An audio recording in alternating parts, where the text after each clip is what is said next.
네, 이제 우리는 여호수아서 15장 13절부터 19절을 다룹니다.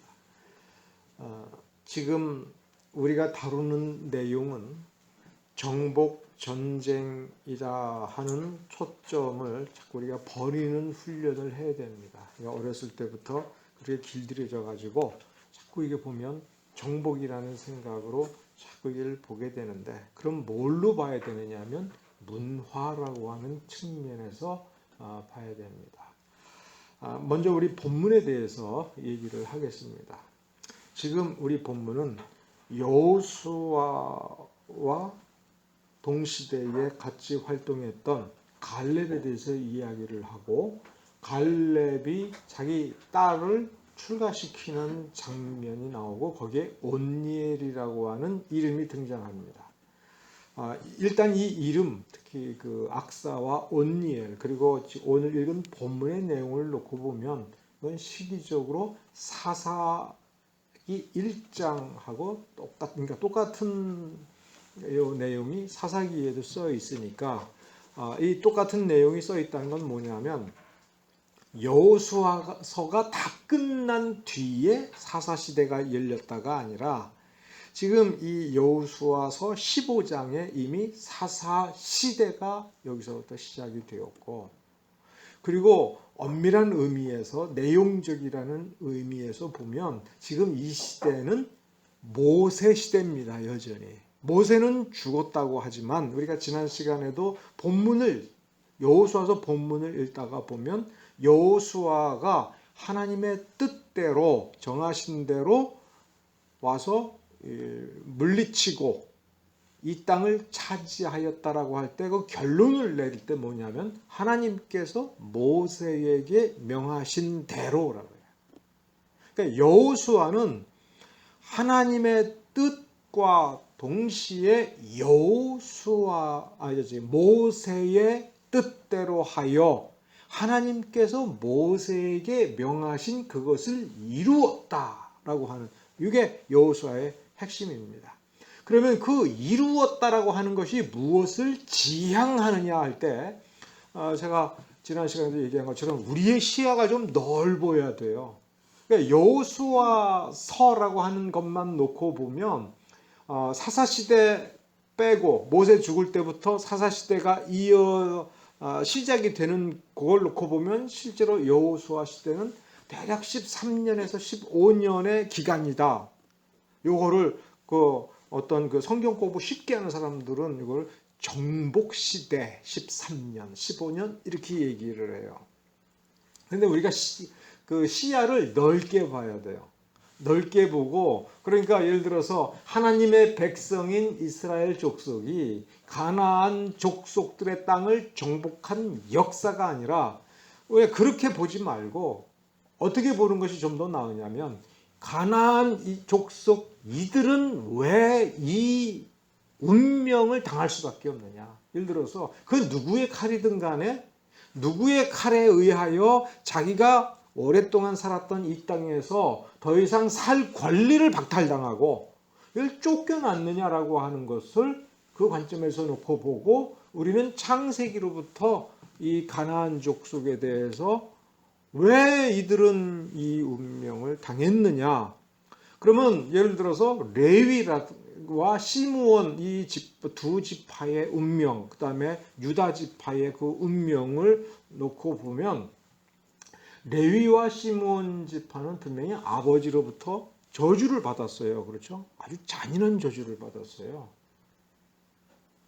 그런데 이 신의 산을 거치면서 모세의 율법을 모세를 통해서 율법을 수여받고 금송아지 사건을 거치면서 레위는 정말 놀랍게 순종을 해서 아버지의 저주가 그대로 실현은 되는데 축복된 시련이에요. 그러니까 이 성경에서 그 아버지가 저주하고 혹은 축복할 때에 놀랍게도 가만히 보면은 그거를 그냥 그 자체로 말을 바꾸지를 않아요. 예를 들면 창세기 9장에 노아 홍수 이후에 만취를 해서 하체를 드러내고 잤을 때에 그 모습을 보고 흉을 본 자식이 있고, 그렇죠? 그 뒷걸음질 쳐서 옷을 갖다가 다 덮어서 그 흉을 가리웠잖아요. 근데 거기에서 그 아들이 함입니다. 그렇죠? 그런데 보면 함과 가나안을 놓고 이 노아가 저주를 하는, 화가 나서 저주를 하는데 함은 빼놔요. 잘못은 사실 함이 했는데 함을 빼고 함의 또 여러 아들 중에 가나안이라고 하는, 지금 우리 그 여호수아 시대에 그 가나안 땅의 주민들은 그 여러 족속들이 있죠. 멸절시켜라 하는 그 족속들의 조상 가나안이, 그러니까 여기 가나안 땅이라고 하는 게 그 가나안의 후손들이 와서 정착한 그겁니다. 그러니까 이들은 함의 아들 가나안의 후손들이에요. 지금 그 후손들을 이 야곱의 후손들이 와서 멸절시키고 그 땅에서 쫓아내고 종으로 삼는 겁니다. 근데 그때에 이 성경을 연구하는 사람들이 의문이, 아니 왜 함이 잘못했으면 저주를 함이 받아야 되고 그 저주를 물려받아서 가나안이나 이런 사람들이 그 족속이 저주를 받으면 그건 논리적으로 이해가 가는데, 함은 내버려 두고 가나안을 저주한 건 왜 그러느냐 할 때, 그거를 설명할 때 이 노아가 이게 함을 저주하려고 해도 함은 이미 하나님께서 축복하셨어요. 그러니까 노아의 홍수 끝나고 나서 그 아들들에게 하나님이 축복을 해줬는데, 하나님이 축복한 사람을 이 잘못했다고 해서 거기서 저주를 해가지고 하나님이 준 축복을 취소시킨다라고 하는 건 있을 수가 없는 거죠. 그러니까 이 야곱이 레위하고 시므온을 저주를 했을 때 그가 잘했다고 해서 자, 네 아버지가 한 저주는 취소 이렇게 나가는 게 아니라, 그거 이루어지기는 이루어지는데 그 말대로 하는데 그 상태가 축복된 상태로, 예를 들어서 시므온하고 레위가 그 형제 중에 흩어지는 이런 저주를 내렸어요. 형제 중에 흩어지는. 그러나 레위 흩어졌잖아요. 그러나 오히려 자기 형제들로부터 섬김을 받고 하나님을 분깃으로 삼는 그런 축복된 상태로 그 아버지의 그 저주가 이루어진 것 같은데 축복이 된 거예요. 그러나 그 저주가 완전히 축복이 된 게는 아니에요. 역사를 놓고 보면, 레위 지파의 역사를 놓고 보면. 왜 그래요? 레위 지파가 그 헌신을, 그 축복을 받은 하나님께로부터 그 성막을 섬기고, 또 레위 지파 중에 아론의 자손들은 제사장으로 섬기는 축복을 받았을 때에 그 조상 레위가 받은 저주가 무조건 다 복이 되는 게 아니라, 그 레위 지파의 믿음과 헌신과 거룩을 열심히 추구해서 이 이스라엘 백성들이 복을 받으면 레위인들은 그 복을 받은 것에서 넉넉하게 나누어 받기 때문에 잘 살죠.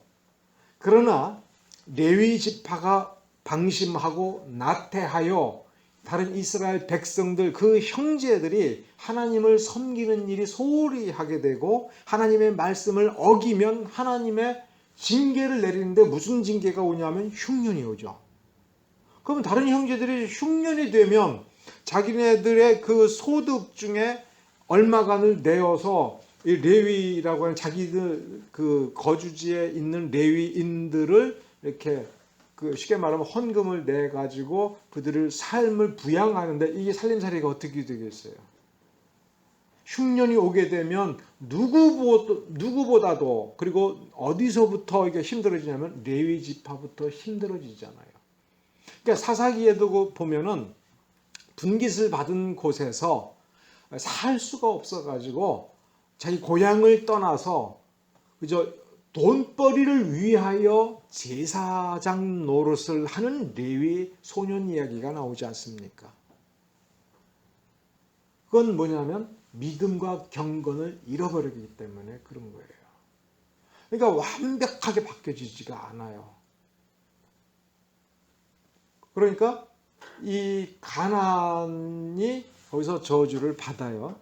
그런데 창세기 9장에서 저주를 받은데 11장에 바벨탑 사건이 나오지 않습니까?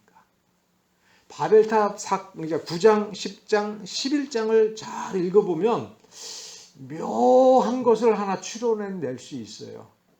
바벨탑 사건을 저지르는 그 잘못을 행하는 사람들 중에 이 가나안이 빠졌을 거다라는 추론이 가능해요. 저주는 받았는데 그 저주가 창세기 9장에서 10장에서 이 가나안 족속에게 저주가 떨어진 것이 아니라 일단 저주는 받았지만 일찌감치 이 가나안과 그의 자식들은 그 가나안 땅이라는 곳으로 일찌감치 이주를 해버려서 바벨탑 사건을 일으키는 잘못에서는 빠져요. 그러면서 아브라함이 가나안 땅에 와 보니까 거기에는 뭐냐면 하나님 보시기에 갈대아 우르라고 하는 그곳은 믿음을 지킬 수 없는 땅이 되어버려서 그 땅 버리고 고향 친척 아비 집을 버리고 가라라고 한 곳이 가나안 땅인 거예요. 근데 거기 가보니까 믿음을 지키고 있는 왕이 있어요. 멜기세덱. 아브라함이 믿음을 가지고 동맹을 맺을 수 있을 만한 사람이 거기에 있었던 거예요. 근데 그 이후에 역사를 놓고 보면 아브라함은 이 가나안 족속의 멜기세덱과 같이 하나님의 제사장이라고 부를 수가 있고 제사장 역할을 하면서 그래서 아브라함이 11조를 바쳐서 그걸 받을 수 있는 그런 거룩함과 신앙 체계를 가진 왕이 존재함에도 불구하고 자기 자식만큼은 이 가나안의 어떤 사람, 어떤 가문과하고도 이게 혼인을 시켜서는 안 되겠다. 혼맥을 맺어서는 절대로 안 되겠다. 반드시 저 하란 땅에 있는 우리 친족에게 왜? 그들의 믿음이 더 나으니까. 이들이 지금 멜기세덱도 있고 여기서 하나님께 제사를 드린다고 하지만 이들의 문화를 보니까 이거 오래갈 문화가 아니다. 믿음을 오래 지킬 문화가 아니다라고 하는 판단을 했던 것이 너무나도 분명합니다. 그것이 그 리브가의 그 행적을 보고 또 리브가라고 하는 그 이삭의 며느리를 구하는 과정을 놓고 보는 것, 그 다음에 출애굽할 때 그 전에 400년 역사, 그리고 출애굽 당시에 이 지금 여호수아에서 펼쳐진 저 가나안 족속들의 모습을 보면 하나님의 위대하심을 깨우쳤는데 하나님께 대적하겠다라고 하는 이 문화가 있는 거예요. 이 문화를 가지게 된다면 그건 뭐냐? 그거는 멸망은 그건 시간 문제다라고 하는 거예요. 늦게 오든 일찍 오든 상관이 없는 거예요. 이 여호수아가 가르치는 것은 우리가 어떤 힘을 가질 거냐가 아니라 우리의 그 문화라는 것이 삶의 원리이며 그 원리를 구현하면서 어떤 자기 삶의 어떤 체계를 갖추는 거지 않습니까? 그의 행습, 그의 가치관, 이 가치관을 가지고 살아가면서 만들어내는 그 삶의 모습이며 쾌적이지 않습니까? 그 삶을 보고 자식들이 보고 나도 아버지처럼 좋은 거는 내가 본받겠다 하면서 본받고 어떤 거는 미워하고 나는 절대로 아버지처럼 안 될 거야 하면서도 이게 닮아져 가고 비슷하게 살아가는 모습, 그래서 만들어진 그 풍토, 이걸 문화라고 할 수 있지 않습니까? 물론 그 문화의 집대성이 법이며 재판이며 통치, 그 다음에 경제, 살림살이를 풀어나가는 그런 모습들, 이런 것들이 문화라고 할 때 그 문화가 하나님 보시기에 부합하냐, 또 하나님 보시기에 부합하지 않은 이 문화가 있을 때에 그것이 물결이라고 놓고 보았을 때 그 물결을 이겨낼 수 있느냐, 지금 우리에게 그런 어떤 도전을 주고 있는 것이지요. 지금 우리는 달력을 보고 7일을 단위로 해서 살아가지 않습니까? 그렇죠? 이 기독교의 위대한 문화의 힘입니다. 왜냐하면 우리 한반도에서 수천 년 동안 살아온 우리 조상들은 달력이 몇 진법입니까? 10진법 아닙니까? 초순, 중순, 하순 이렇게 열흘 단위로 계산을 하고, 그 다음에 잔치를 벌이거나 특별한 음식을 해 먹을 때는 뭐야? 24절기 해가지고 보름마다 이렇게 절기 지켜서 음식을 해 먹고 하는 그 문화가 있지 않습니까? 근데 지금 보면 우리가 십진법으로 날짜 계산하고 십진법으로 해서 열흘에 한번 예배 드리고 그렇습니까? 누가 칼로 협박을 하지 않았고 누가 억지로 하지 않았는데 벌써 불과 기독교가 들어온 지 120, 30년 만에, 그러니까 100년 만에 우리는 자연스럽게 일주일은 7일이요 하면서 날짜 계산을 해요. 이게 문화의 힘입니다. 우리가 가지고 있는 그 믿음으로 말미암아 하나님을 아는 그것이 우리의 단순한 지식이 아니라 내 삶의 중심이 되고, 그것대로 하다 보니 남들이 보기에도 저렇게 하면 참 좋겠다 하면서 따라하면서 이 악이 없어지고 다 이 사람이 사람답게 살 수 있는 그런 세상이 만들어지는, 그게 이 여호수아에서 가르치는 진짜 힘이지요. 여러분 한번 역사적으로 한번 상상해 봅시다. AD 313년에 로마 제국의 콘스탄티누스 황제가 기독교를 공인하게 됐는데, 그 전설에 의하면 그 황제가 되어서 곧바로 기독교를 합법 종교로 인정한 거예요. 그 전까지는 불법 종교였어요. 그런데 밀비아 다리에서 자신의 정적과 전쟁해서 여기서 사느냐 죽느냐, 콘스탄티누스가 여기서 내가 죽느냐 아니면 내가 살아서 황제가 단독 황제가 되느냐, 이런 전투에 나갈 때 전설에 의하면 십자가 군기를 걸었답니다. 그게 얼마나 놀라운 일인가를 우리가 왜 생각을 해야 되냐면, 콘스탄티누스 황제 이전까지 우리가 뭘 얘기하냐면 로마 황제로부터 기독교가 박해를 받은 거예요. 그래서 무슨 10대 박해를 얘기하는 거예요. 그러니까 그 시대에는 기독교인이라고 말을 공공연하게 할 수가 없고, 혹독한 황제를 만나면 재산도 빼앗기고 직업도 빼앗기고 죽임을 당하고 추방을 당하는 거예요. 그런데 그 시대에 기독교인들이 군복무를 직업군이 되고 있었다는 거예요. 그래서 콘티누스 황제가 이 자기가 죽느냐 사느냐 이 전투의 희망을 어디에 걸었다고요? 십자가 군기를 걸은 건 예수님만 믿으면 내가 이 전쟁에서 이길 거다, 이것이 아니라 이 군인들 가운데에 크리스찬들이 있다는 거예요. 그 크리스찬들이 대략 통계에 의하면 대략 10%인데 그 10%의 크리스찬들이 한 마음이 되어주고 자기를 위하여 싸워주면 이 전쟁을 이길 수 있다라고 생각을 한 거고, 콘스탄티누스 황제가 기독교를 공인하고 그로부터 7, 80년 뒤에 기독교를 국교화로 해서, 콘스탄티누스가 313년에 기독교를 공인하면서 국교로 한 게 아니라 근데 합법 종교로 인정해 주어서 태양신이든 로마의 여러 신들처럼 제사 마음대로 드려라, 이렇게 황제가 허락만 해준 겁니다. 그런데 그로부터 수십 년 뒤에 다른 종교 다 필요 없다, 오직 기독교만 믿어라 라고 한 이유는 그때에 불과 5%에서 10%밖에, 인구의 5%에서 10%밖에 안 되는 그리스도인이 뭐냐면 그 제국의 희망이라는 거예요. 로마 제국이 부패되고 각종 모순으로 무너져가고 있는데, 이 로마 제국을 다시 일으켜 세우고 새로운 나라로 만들 수 있는 그 문화적 힘은 이 그리스도인들에게 있다라고 하는 것을 인정해서 그들에게 기대를 걸어보자, 로마 제국의 미래를 걸어보자 라고 한 거예요.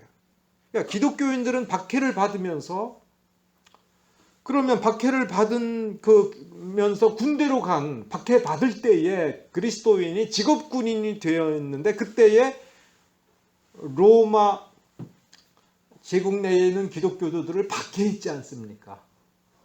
그러면 가만히 생각해 봐요. 자, 가서 저거 잡아와 라고 하는데, 기독교인 잡아와 라고 하는데, 그러면 그 속에 있는 기독교 신자들이 그거 가가지고 이렇게 기독교인을 잡아온다는 거, 그렇게 될 거라고 우리가 상상할 수 있어요? 그런 상상이 돼요? 그런 문제가 생기면 어떡하지? 이런 문제 생길 수 있지 않습니까? 근데 실제로 그런 문제가 안 생긴다 이거예요. 왜? 기독교인들은 폭동을 일으키지 않습니다. 기독교인들은 로마 제국 하에서도 법을 잘 지켰어요. 그러니까 누명을 씌워서 잡아오라고 하는 거고, 또 기독교인들이 군대로 복무할 때 그 군대는 로마 제국 안에 있는 어떤 시민들, 이런 폭동 이외에 어떤 일에 이 군대가 진압하는 게 아니라, 그 군대는 항상 국경선에 나가 있는 거고, 이 안에 있는 쉽게 말하면 경찰 병력으로 이 치안을 유지하는데, 이 경찰 병력으로 어떻게 할 수 없는 폭동 사태가 벌어졌을 때 군대가 출동하는데, 기독교인들은 폭동을 안 일으켜요.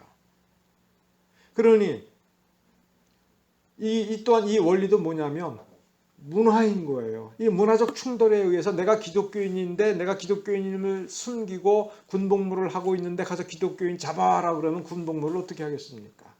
하지 않습니다. 그러나 그 군복무를 하면서도 함부로 살생하지 않고 함부로 폭력을 구사하지 않고 하는 어떤 자신의 문화적인 어떤 원칙을 고수하면서 정말 착한 사람들이었던 거고 충성스러운 사람들이었던 것이지요. 이 문화의 힘인 것입니다. 우리 본문으로 돌아가서 보면 우선 주목할 만한 게 그 15절에 갈렙이 기럇 아르바 곧 헤브론을 차지합니다. 갈렙이 그걸 차지해요. 이 헤브론은 예루살렘이 아니고 예루살렘에서 남쪽으로 약 30km 떨어진 곳에 있는 도시입니다. 그래서 기럇 아르바는 그 원래 단어 뜻이 네 개의 도시라는 뜻이라고 합니다. 근데 이곳을 차지했고 나중에 이게 유다 지파의 중심 도시가 되고 다윗이 먼저 유다 지파의 왕이 되었을 때 이 헤브론에서 왕이 됩니다. 그러니 갈렙은 유다 지파를 위하여 굉장히 큰 공을 세웠고 나중에 다윗이 왕 노릇을 잘할 수 있는 근거지를 확보한 공을 세운 셈입니다. 그런데 거기서 그 다음에 차지한 곳 이름이 15절에 드빌, 그리고 본래 이름이 기럇 세벨인데 이 기럇 세벨은 나중에 고핫 자손의 성읍으로 주어집니다. 그러니까 레위 지파 중에 고핫 자손의 성읍으로 주어지니까 이런 뜻이 돼요. 이 갈렙과 이 온니엘 이 두 사람이 중심이 돼서 이 기럇 세벨, 특히 온니엘이 기럇 세벨을 차지했는데 이 차지한 거를 자기가 이 성읍을 자기 것으로 누리는 것이 아니라 이 레위 지파 중에 고핫 자손에게 거저 주어야 되는 거예요. 남 주려고 차지한 거예요. 아까워요, 안 아까워요? 성경을 놓고 보면 기독교인의 문화의 중심이 뭐냐면 세상 사람들과 다른 점이 뭐냐면 사실은 손에 날 짓을 많이 하는 거예요. 특히 정말 경건하다는 게 뭐냐면 정직하게 성실하게 하되 의도적으로 손해인 줄 알면서도 기쁘게 손해를 보는 거예요. 다만 그 목표가 뭐냐면 내가 인정받거나 칭찬받기 위해서가 아니라 하나님의 뜻을 위해서, 하나님의 나라를 위해서. 그래서 하나님의 역사와 은혜가 어디에 많이 나타나냐면 약한 사람이 착한 일을 하는데 힘이 버거운 거예요. 그래서 주변에서는 참 좋은 사람들이 진지하게 권면을 어떻게 하냐면, 이제 그만하지. 너 손해만 보는데, 너에겐 유익이 하나도 없는데, 그리고 너에게는 이럴 만한 능력이 없는데, 이렇게 힘들면서 왜 이거를 이게 억지로 참으면서 이거를 이렇게 해? 아이 그만해. 이제 그만해도 돼. 아무도 너 욕할 사람 없어라고 하는데도 차마 포기하지 못하는 거예요. 왜 참아? 이게 하나님의 그 선하심, 하나님의 뜻을 생각하면 비록 내가 여기서 얻을 수 있는 것이 없다라고 하지만 나는 힘이 들고 나는 그럴 만한 능력이 없는 것. 그러니까 첫 번째, 그렇게 따지면 첫 번째 요소가 뭐냐면 내 힘에 붙이는 걸 하는 거예요. 도전하는 겁니다. 내가 차지하기 위해서가 아니라 내 힘에 붙이지만 이게 모르니까. 이게 큰 대의를 위해서 좋은 거니까.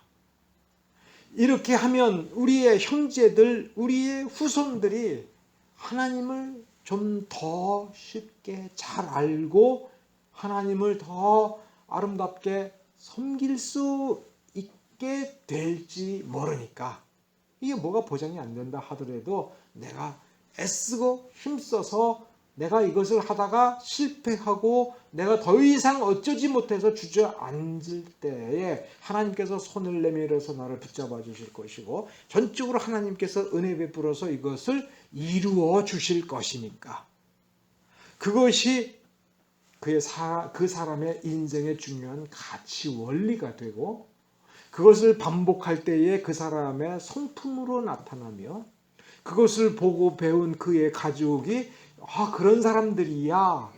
그들의 가족 문화가 되고 그런 사람들이 믿음으로 연결되어 교회 문화가 되고 할 때에 그 지역 문화가 될 때에 하나님의 나라가 이루어지고 축복이 임하며 그는 하나님이 주신 수명뿐만 아니라 하나님이 주시는 땅을 차지하게 되고 그 지역의 문화의 주인이 될 수 있다라고 하는 것이 이 창세기서부터 지금 여기까지 가르쳐주는 중요한 원리가 되는 겁니다.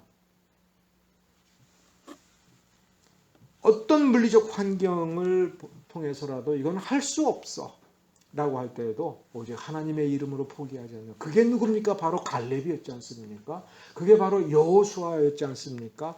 다른 정탐꾼들은 이거 안 돼. 이거 안 돼. 우리는 메뚜기 같아. 우리 다 가면 다 죽어. 라고 할 때 여호수아와 갈렙은 아니야. 가자.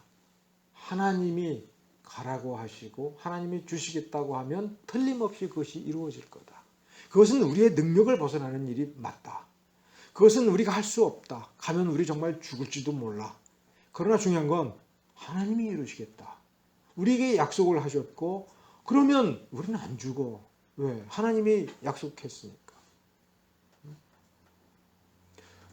그런 점이 어디에서도 나타나냐면 요셉이 애굽의 형제들로부터 잔혹한 일을 당하고 그렇죠. 구덩이에 던져줘서 자기는 구덩이에 던져놓고는 그 위에서 죽이니 살리니 그런 얘기할 때 그 요셉의 마음이 얼마나 괴롭고 그러면서 자기 인생을 생각해보면 얼마나 막막하겠습니까?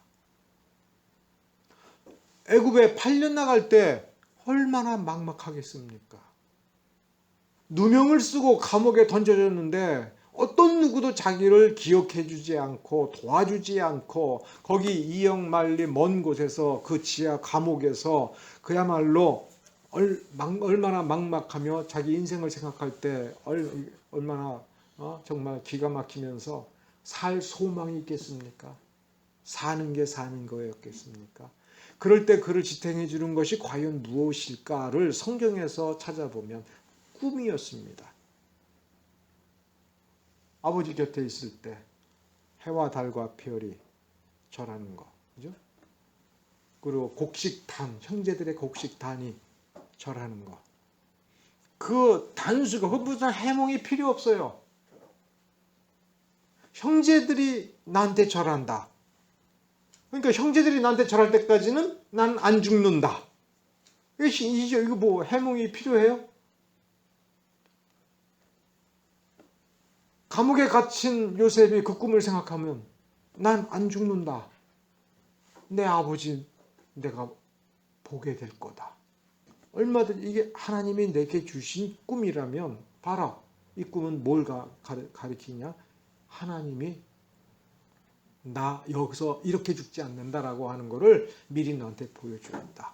라고 할 때 그것이 그의 가치의 중심이 되며 그러니까 나는 하나님 앞에 부끄럽지 않게 살으려고 자기를 지켜나가는 그의 문화죠. 그 정신에 일맥상통하는 게 갈렙의 믿음이고 그 믿음은 그래서 그의 가문의 중심이 되어야 된다라고 하는 것이 갈렙의 생각이었어요. 그러니까 자 이제 기랴세벨이라고 하는 본래 이름 드빌 가나안 족속이 드빌이라고 하는 저 도시를 놓고 자 누가 나와서 조성을 한번 점령해보라 할 때 여기서 성경이 명시하지 않은 건 이 갈렙이 저 드빌이라고 하는 성을 말 그대로 힘으로 정복하려고 하는 사람이 나오기를 기대했겠어요? 갈렙은 뭐예요? 이건 하나님이 우리에게 주시는 땅이니까 저들을 쫓아내든 저들을 죽이든 뭐가 중심이 되어야 되냐면 믿음이 중심이 되어야 되는 거예요. 그래서 칼을 뽑고 전쟁을 하든 뭘 하든 그 사람 속에 하나님의 그 약속과 은혜에 대한 깊은 믿음이 있어서 그 믿음의 원리대로 당당하고 자신 있게 나아가는 그 믿음을 가진 사람이 저 성이 뭐예요? 든든할수록 믿음이 있어야 된다는 거예요. 그 누구보다도 그 어디보다도 강한 성이어서 이 이스라엘 백성들의 그 누구도 저 성을 함락시킬 수가 없고 저 가나안 족속을 이길 수가 없다면 유일하게 이길 수 있는 건 올바른 믿음인 거예요.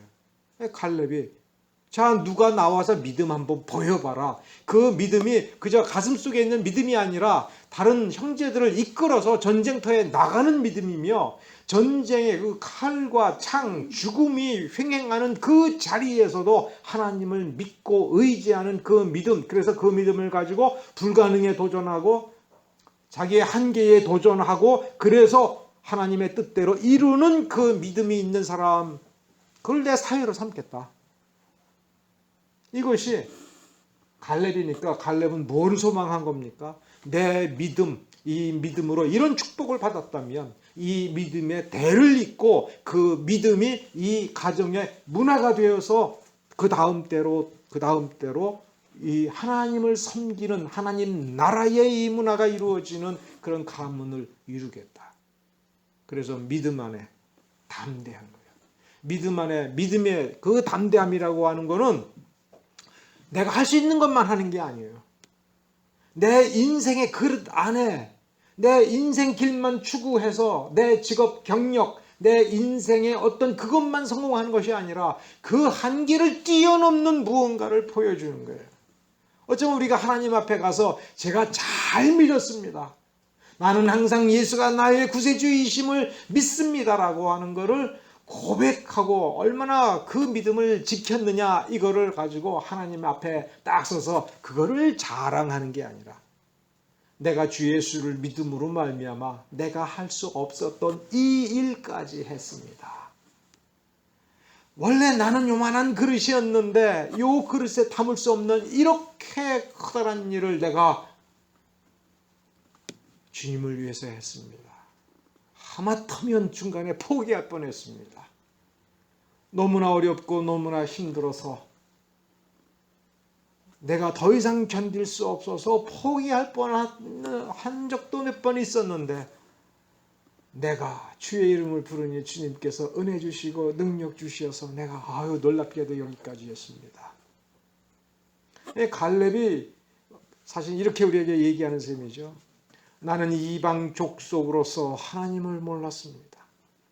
그러나 출애굽하는 저 모습을 보고 저 하나님이 사실은 보니까 우리 조상, 우리 아버지의 아버지, 우리 할아버지의 할아버지가 의도적으로 거부를 했던 그 하나님이었구나. 내 핏줄은 하나님을 거부하지만 나는 이 하나님 믿어야겠다. 기브온 족속이 그랬던 거 아닙니까? 자기의 동족들은 하나님이 위대해. 싸워야지 그래도. 이 땅 뺏길 수 없지. 그러면서 연합해서 이스라엘에게 도전을 하고 심지어 하나님 여호와의 이름으로 이스라엘을 저주하는 발람의 저주까지도 하려고 했었어. 기브온 족속은 차라리 종으로라도 그 하나님을 인정하고 그 하나님이 택하신 이 백성을 인정하고 우리가 그 밑에 가서 종으로라도 우리가 연명하는 게 차라리 더 낫지 않느냐. 이렇게 하나님의 위대하심을 인정했지요. 그 갈렙이 정탐꾼이 되고 하나님을 담대히 했을 때, 하나님이 복 주셨을 때 봐라, 이 하나님의 이 문화를 그렇게 온니엘이라고 하는 여기 본문에는 갈렙이 자기 아우 온니엘이 그 모습을 보여준 거죠. 그러자 기쁘게 악사를, 자기 딸을 그에게 아내로 주었는데 이 악사가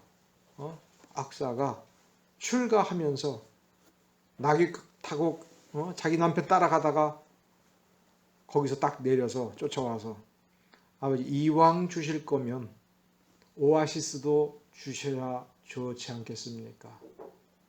이게 얼마나 담대합니까? 추론컨대 이 윗셈 아랫셈이라고 하는 두 개의 오아시스는 아직 정복되지 않은 땅이었을 겁니다. 왜? 지금 제비뽑기 해가지고 지금 나누어지고 그렇게 내가 쳐들어가서 차지하는 이 지금 과정 중이죠. 그러니까 이것도 이 믿음과 담대함, 아직 정복되지 않고 차지하지 못했다. 제가 여기까지 이 남편하고 같이 믿음으로 여기를 차지하고 그래서 여기에 하나님 나라의 문화를 세우겠습니다라는 담대함을 가졌으니 이 남편과 이 아내, 이 갈렙의 믿음의 대를 이어서 이런 식의 가정 문화를 이루어 나간다라고 하는 것을 우리가 교훈으로 받아야 될 것입니다. 그렇습니다. 우리 기독교인은 이 여호수아서 15장을 보면서 우리는 비겁해서는 안 된다라는 원칙을 가져야 됩니다. 비겁이라는 건 그저 다른 사람 앞에서 비굴하게 자기를 어떻게 하는 게 아니라 믿음이 있는데 그 믿음대로 행하지 않는 게 비굴한 거죠. 세상의 여러 가지 요건들, 내 물리적 한계, 육신적 한계 때문에 나는 못할 거야 라고 하면서 그 믿음을 사실상 포기해버리고 믿음으로 사는 것, 믿음의 능력을 나타내는 것에 대해서 소홀히 하는 것이 정말 믿음 안에서 영적으로 비겁한 것이죠. 어려움, 불가능할 만한 어떤 조건이 우리 실패의 원인이 아니고 또 우리가 당하는 고난은 실패의 증거가 아닙니다. 고난은 우리를 연단시켜주고 어려움은 우리를 더 강하게 만들어주는 것이고 문제는 믿음의 능력으로 우리가 채워져야 되는 거죠. 예수의 이름을 부를 때에 그저 불렀다라고 하는 것이 중요한 것이 아니라 정말로 하나님이 약속해 주신 그 능력, 그 힘이 그 이름을 통해서 우리 안에 채워져서 이제 그 영적 믿음의 능력과 믿음의 담대함으로 내 인생을 뚫고 나가고 그래서 선을 이루는 것이지요. 하나님의 그 선하신 하나님께서 그 계획하신 선을 이루시겠다라고 하는 그 하나님의 신실하심, 하나님의 충분하심, 하나님의 일관성을 믿고 우리는 하나님의 손을 붙잡고 내 인생을 적극적으로 나아가서 선을 이루고 더 큰 선을 이루어야 될 것입니다. 그런데 우리가 잘못된 문화에 길들여져 가지고 그저 자기 스스로 지금의 나의 한계를 계산해서 내가 울타리를 쫙 그려놓고는 나는 이 선을 안 넘어갈 거야. 나는 이 선 안에서 요만큼으로 만족할 거야. 그렇게 살아서는 안 되죠. 갈렙의 딸 악사처럼 우리 저기까지 갈게요. 지금 저기 못 갔지만 못 갔으니까 도전할게요. 주의 이름으로 지금 이 허락되었으니까 나는 그러면 가겠습니다. 하겠습니다. 하나님이 허락하시는 거기에 내가 도전하여 내가 내 인생 잘 먹고 잘 살았다가 아니라 그걸 뛰어넘어서 내가 이렇게 이루었습니다. 주님께 이렇게 주님을 위해서 한번 해봤습니다. 그리고 우리 지혜와 총명 또한 하나님께 주시어서 해냈습니다. 이렇게 고백하는 우리 그리스도인이 되어야 할 것입니다. 기도합시다.